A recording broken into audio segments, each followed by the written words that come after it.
महाराष्ट्रलाइव्ह.in इथे बातमी फक्त दाखवली जात नाही, ती लढली जाते। सबस्क्राइब करा, लाईक करा, शेअर करा, बेल आयकॉनला टच करा।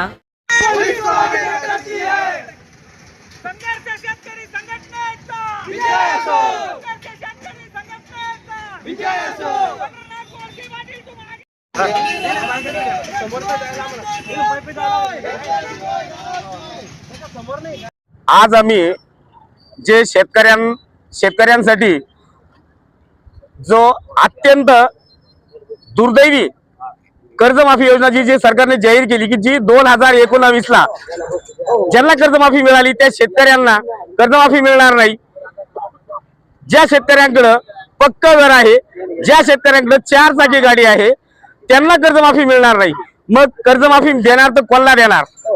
दुसरी गोष्ट, आताच केंद्र सरकारने जाहीर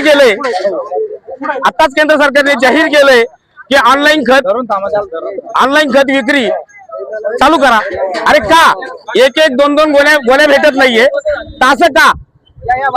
तात्काळ ऑनलाईन खत विक्री बंद करा व शेतकऱ्यांना सरसकट ऑफलाईन खत चालू करावं। या मागणीसाठी आज आम्ही बैलगाडी घेऊन शेतकऱ्यांना घेऊन निवेदन देण्यासाठी जाणार होतो, परंतु या सरकारने पोलीस प्रशासनाला पुढे करून आम्हाला थांबवण्याचा प्रयत्न केला। पण जोपर्यंत जीवात जीव आहे तोपर्यंत या शेतकऱ्यांसाठी लढायला तयार आहे। माझ्यावरती एक नाही असे 1000 गुन्हे दाखल झाले तर चालतील, पण जोपर्यंत शेतकऱ्याला न्याय मिळत नाही तोपर्यंत थांबणार नाही।